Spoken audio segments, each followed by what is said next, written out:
l'Aljama. Llocs i llegendes de Castelló. El Mercat Central. Llegenda, l'habitant invisible. De Francisco Urbano.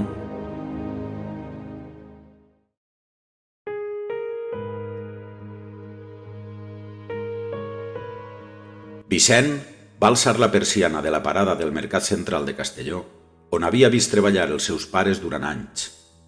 Ell mai va tindre gens d'interès per continuar amb la parada i havia treballat sempre com a enginyer, però allí estava, disposat en el seu primer dia com a comerciant. La crisi de 2008 havia arrasat amb la seva empresa i el va conduir a la desocupació per primera vegada als seus 52 anys, edat complicada per aspirar a un lloc de treball en el seu sector. A més, quasi al mateix temps, els seus pares li van comunicar que havien decidit tancar la parada i jubilar-se, perquè la salut ja no els permetia continuar amb la seva activitat. Després de molt reflexionar sobre el seu futur, es va preguntar: «I per què no? Què puc perdre?»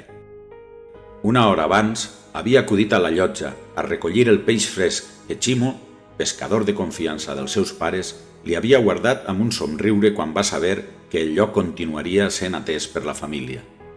Pescateria Capdevila i Fills obria les portes a la clientela. La parada estava situada en el costat nord del Mercat Central de Castelló. Era la penúltima de la cantonada dreta. Amb el pas dels anys, apenes havia canviat d'aspecte. El mateix taulell de marbre on depositava el gènere cada matí son pare i els mateixos armaris ara restaurats.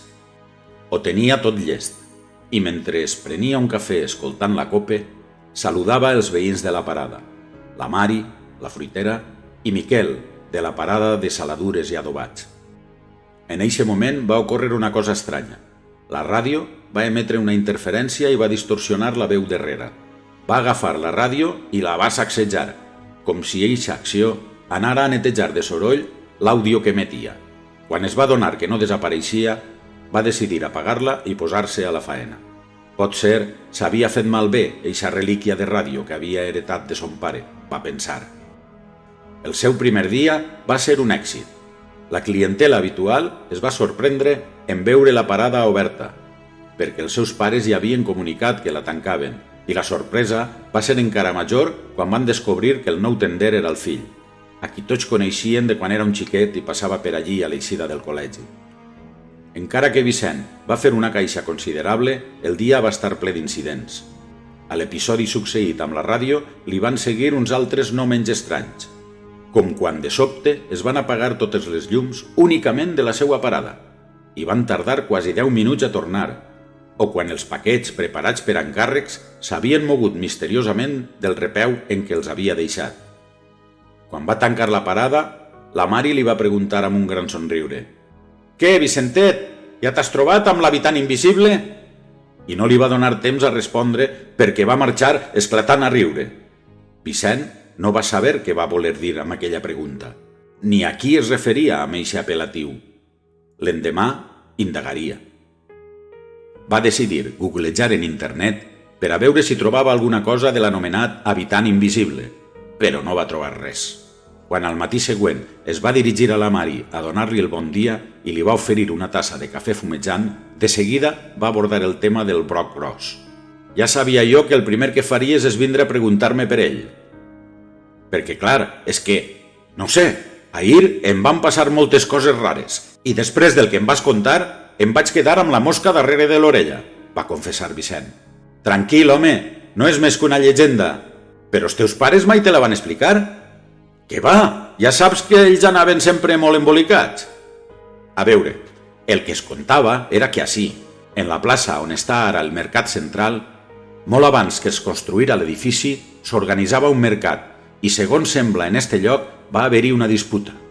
Un pescater li va voler arrabassar la parada a qui la tenia en arrendament, que era venedor d'oli, perquè pensava que guanyava molt més diners per estar en eixa ubicació, quan en realitat era molt millor venedor. Es diu que van discutir perquè l'un volia ocupar el lloc de l'altre, i al final l'olier va aparèixer mort un matí. Mai es va saber què havia passat, però tothom va sospitar que ho havia apunyalat el pescater.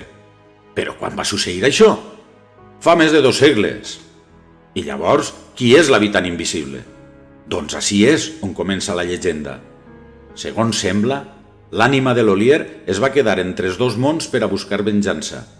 I des de llavors, a tot aquell que munta un comerç en eixe lloc, on el tens tu, i sobretot si és un lloc de peix, li fa la vida impossible. Vicent no creia en fenòmens sobrenaturals i va pensar que tot havia de tindre una explicació racional. No obstant això, l'evidència del que li succeïa en la parada el va fer dubtar bastant. Va decidir quedar-se a passar la nit per a veure si captava alguna cosa i entenia millor què podia fer per a desembarassar-se del suposat fantasma, si és que existia. A la nit va instal·lar el trípode i la càmera i es va posar a gravar. Estava cansat després de tot el dia treballant i de seguida va entrar en un estat d'entreson que el va transportar a una altra època en el mateix lloc. Ho va deduir per les vestidures de la gent i sobretot perquè no hi havia llum elèctrica. Va veure a una altra persona en la seva parada, molt menys gran, sense sostre, a l'aire lliure i amb un munt de pots d'oli que venia a tots els que passaven per allí. Va veure com es barallava amb algú i com l'altre, amb qui lluitava, li els trencava i besava tot l'oli deixant la parada arrasada. Enmig de la baralla va escoltar el que deien. Al principi era un murmuri, però el volum de la veu va augmentar i va entendre clarament que no es barallaven per la parada o per la clientela. Tots 2 defensaven a una dona. Discutien perquè l'altre, que pel que deien era pescater, s'hi havia amigat amb l'esposa de l'Olier. Este cridava fora de si defensant el seu honor. El pescater va agafar un tros d'un atuell trencat i li va pegar un colp al cap a l'Olier i el va deixar estès en terra mort. Vicent va intentar acostar-se per assistir-lo, però l'única cosa que va aconseguir va ser despertar i descobrir que es trobava en la seva parada del Mercat Central, a les fosques i amb una càmera de vídeo gravant. Va rebobinar ràpidament perquè estava convençut que el que havia sentit era real, però en la cinta no hi havia més que foscor i silenci. Va recordar tot el somiat i es va adonar que la llegenda sobre l'habitant invisible estava mal contada, que el motiu real de l'assassinat era un altre i no tenia res a veure amb aquella parada de peix. L'endemà va relatar a la Mari el que havia somiat, fent-li veure que la llegenda calia recontar-la correctament perquè el fantasma, finalment, descansara en pau. I així ho va fer. A partir d'eixe dia, la llegenda de l'habitant invisible es va convertir en la de l'habitant venjador i la parada de peix va deixar de patir episodis inexplicables.